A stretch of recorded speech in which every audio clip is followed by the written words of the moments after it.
Oi, gente, tudo bem? Bom dia! Hoje aqui é uma manhã de sexta-feira, terminando o ano, mês de dezembro. Enfim, estou aqui em obediência.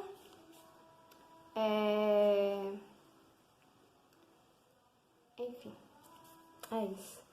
Se inscreva no canal, curta o vídeo, vem comigo, vou continuar o vídeo de Esther. Estou no capítulo 9, que agora vai falar sobre a condenação dos inimigos de Esther e dos judeus. Chegou o dia 13 do 12º mês, o mês de Adar, o dia em que deveria ser cumprida a ordem do rei.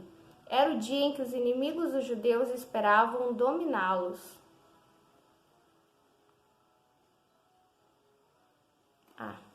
Era um dia em que os inimigos dos judeus esperavam estar tripudiando sobre os judeus, tipo, matando todos os judeus. E aqui o que vai acontecer, veremos, é o contrário. Mas o que aconteceu foi o contrário. Os judeus derrotaram os seus inimigos. Em todas as cidades do reino onde havia judeus, eles se reuniram para atacar os que queriam matá-los. Quer dizer, aqueles que estavam fracos se reuniram, se tornaram fortes, porque agora tinha um rei ao lado deles. Eles não se tornaram fortes por serem muitos e nem por serem judeus, mas porque tinha um rei ao lado deles, que é o Xerxes, o rei persa, o esposo da Esther. E eles começaram a atacar. Eles eram atacados antes. Agora, eles se atacavam.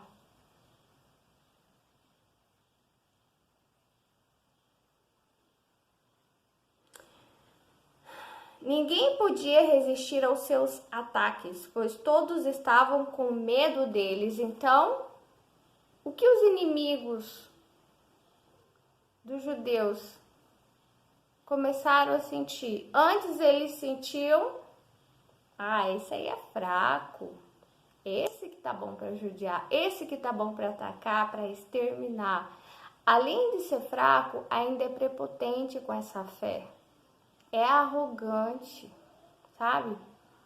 Obedece mais a esse Deus deles do que a autoridade do rei ou as autoridades terrenas.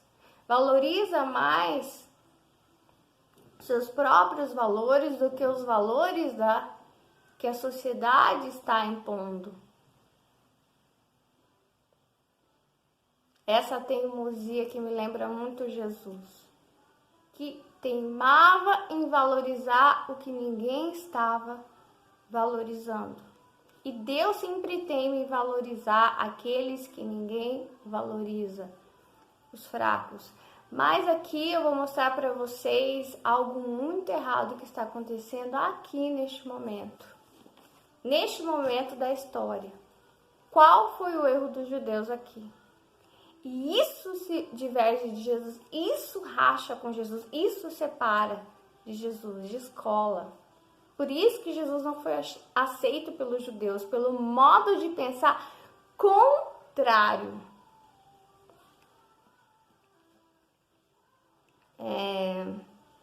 Todos os oficiais das províncias, vamos situar. Primeiro eles sentiam, não, esses são bons para dominar, que o caminho estava fácil para dominar aquele povo. Então primeiro eles sentiam, eles eram irônicos, esses inimigos, né? Eles eram fortes. Agora não, agora eles estão com medo, porque sabe que existe um rei junto com esses judeus, então eles não estão agindo sozinhos. Eles têm alguém para carimbar, sabe, a posição deles ali, posição política, porque isso é política. Todos os oficiais das províncias, isto é, os chefes dos vários povos, os representantes do rei e os governadores das províncias ajudaram os judeus, pois tinham medo de Mordecai. Mordecai estava ali como a segunda maior autoridade. Ele tomou o posto daquele que o perseguia. o Amã. Faz tempo, mas ainda lembro. Ele tomou o posto. Quer dizer, cuidado com aqueles que você persegue e de repente o jogo vira. É isso que essa história vem falar também. Então, Mordecai, ele causava medo e todas as autoridades menores ali, né? Mas ainda autoridades. Mas veja bem, nesse momento são autoridades menores para Mordecai. Mas antes não, antes eles eram gigantes para Mordecai, porque ele era um simples tio da rainha. Ele era, mas ninguém podia saber que ele era tio dela. Porque ele era da ralé, ele era marginalizado, ele era um funcionário sem importância. Qualquer coisa podia ser mandado embora, podia ser trocado. Você sabe o que é isso? Com certeza sabe, né? Existem as autoridades, existem aqueles que têm que aceitar qualquer coisa porque é muito fácil de ser trocado.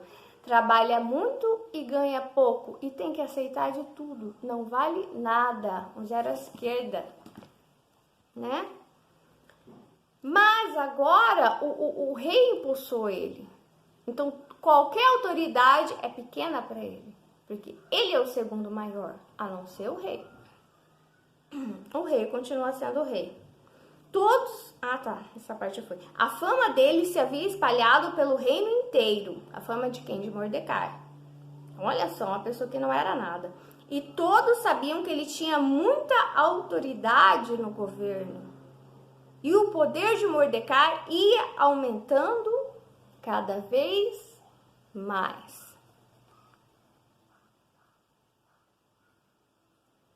Portanto, os judeus fizeram com os seus inimigos os 5 o que queriam, qualquer coisa. O que eu acabei de falar? Quem era Mordecai? Era o fraco, o pequeno, aquele que as pessoas faziam com ele o que quisessem e ele tinha que engolir, porque ele precisava daquele trabalho, ele precisava daquele dinheiro, ele precisava daquela ajuda, então ele não era ninguém para escolher, ninguém, sabe, para achar ruim de alguma coisa. Se sofresse assédio moral, se até físico, abuso de autoridade, enfim, qualquer coisa ele tinha que suportar. E aqui o que diz, o que acontece depois do jogo vira? Os judeus fizeram com seus inimigos o que queriam.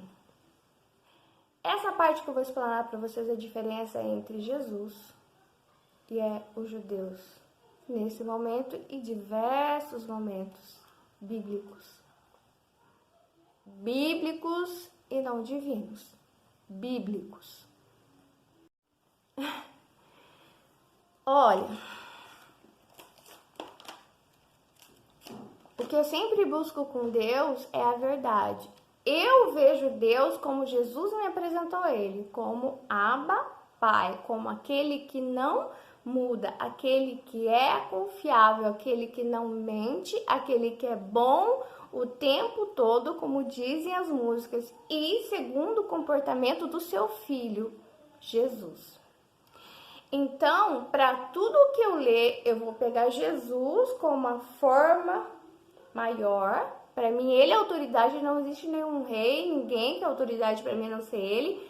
E vou encaixar, e vou pegar qualquer parte da Bíblia que eu ler, e vou tentar encaixá-lo no modus operandi de Jesus, no modo de comportamento dele. E aqui não se encaixa. Por isso que é um relato bíblico e não divino para mim. Para você pode ser, ok, se você acha, então devemos nos comportar segundo esse modo, segundo Esther e segundo o tio dela, ou devemos nos comportar como Jesus. Nós escolhemos ou uma coisa ou outra. Aqui, veja bem, olha só a história, eu vou tentar resumir. Uma pessoa fraca, uma pessoa sofrida, uma pessoa injustiçada, uma pessoa que está batalhando para vencer. Isso é a sua história, é a minha história, é a história dos brasileiros, é a história de muitos povos. Subjugado e luta. Em um determinado momento da história, ele para aqui, sabe? E aí ele vira. E aí você é o forte, o seu inimigo é o fraco. Aí você vira o perseguidor. Aí você vira o carrasco. Aí você vira o diabo na vida das pessoas.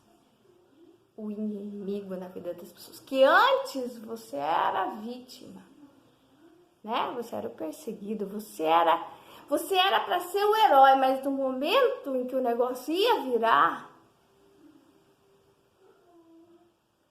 a prepotência tomou conta de você e você virou, em vez de você virar o Cristo não, o cristão, o imitador de Cristo, isso, o imitador de Cristo. Mas Cristo também significa ungido. Você poderia ser, sim, se Cristo significa ungido, mas não como Messias, mas como ungido, um cristão, imitador, ungido. Em vez de você se tornar ungido, você se torna aquele que está cheio de veneno na boca e nas mãos e sai atirando. Sai atirando. Para matar os inimigos e não para salvar. Para perseguir e não para amar, salvar, orar, jejuar, fazer o bem aos seus inimigos, como disse Jesus.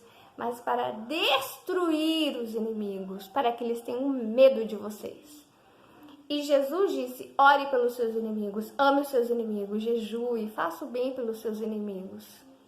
E quando você faz o bem aos seus inimigos, eles não têm medo de você.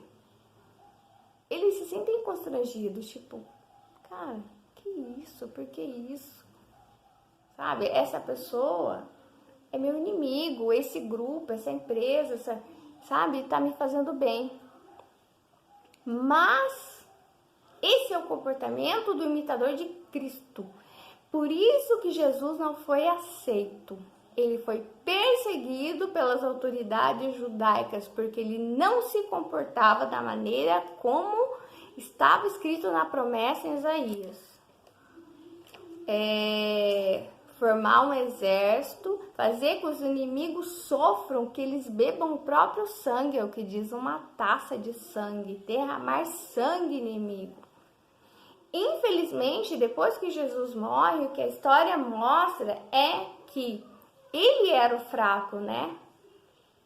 Ele veio trazer o amor em vez da lei de talião, que é olho por olho, dente por dente, que está na lei, está na lei. Eu não estou dizendo, não estou inventando, está na lei de Moisés.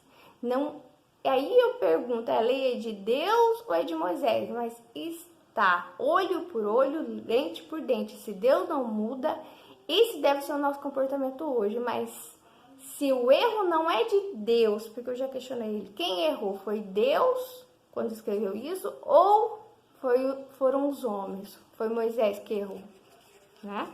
É claro que foi Moisés que errou. Nenhum homem pode estar 100% imbuído da capacidade de falar a fala completa de Deus. Porque senão ele se torna um Deus, ele não pode se ascender a ponto de falar.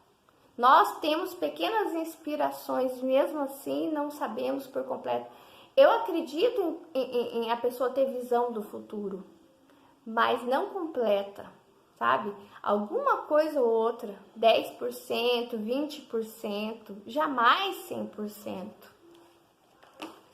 Isso é muito perigoso. Isso é muito perigoso porque a gente começa a divinizar pessoas, divinizar autoridades. Esse é o grande erro. Jesus foi o único que tinha 100% da fala divina. 100%, único, ninguém mais, nem Paulo, nem ninguém, não me apresente ninguém. Jesus Só ele tinha a fala de Deus, 100%. Apenas ele era o próprio Deus, o Filho e o próprio Deus. 3. Não outro.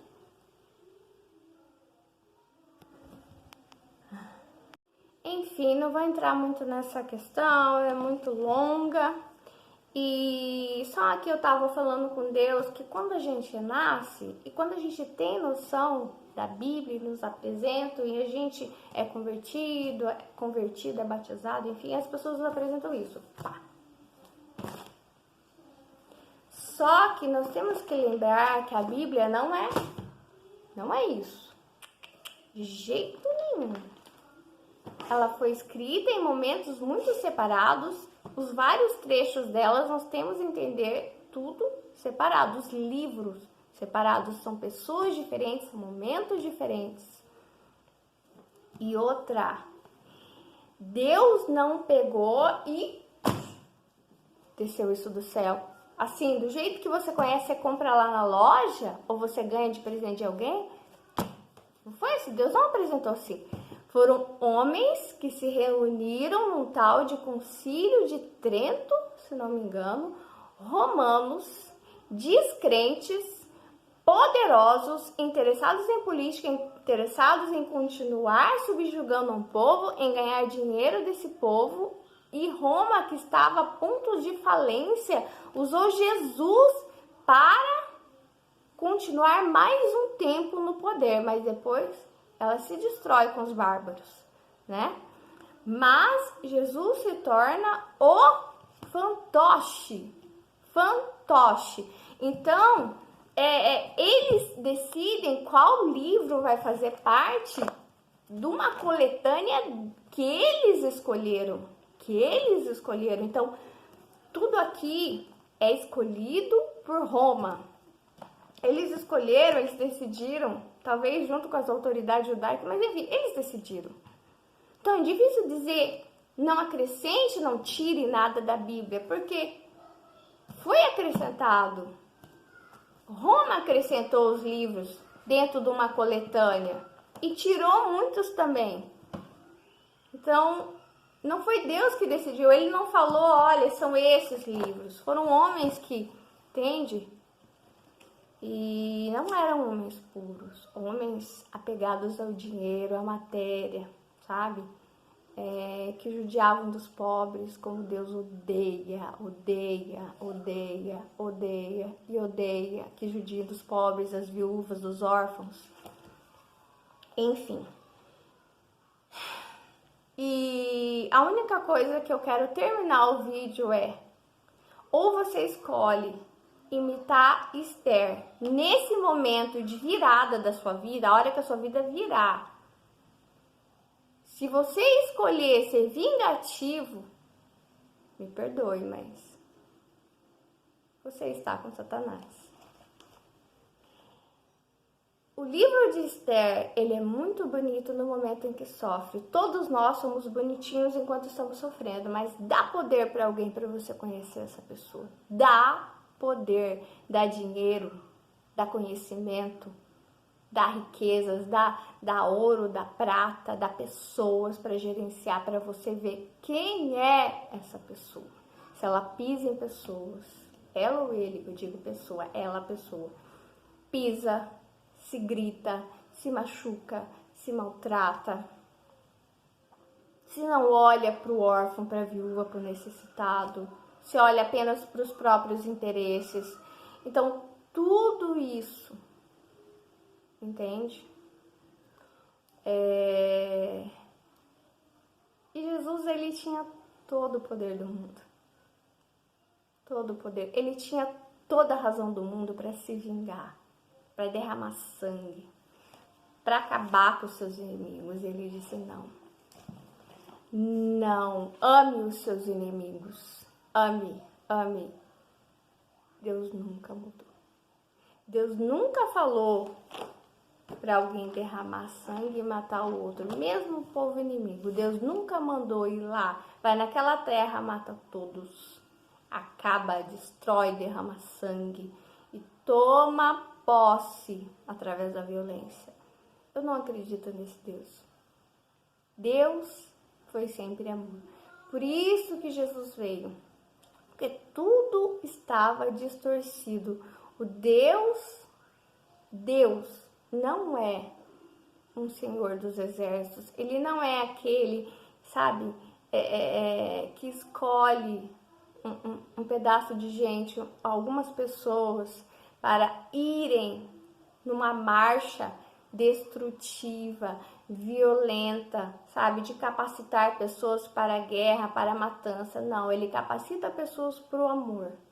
E ele diz, Jesus diz, se te tirarem, né, o manto, eu não lembro exatamente como, mas se tirarem, por exemplo, tirar o seu manto, dê as sandálias também.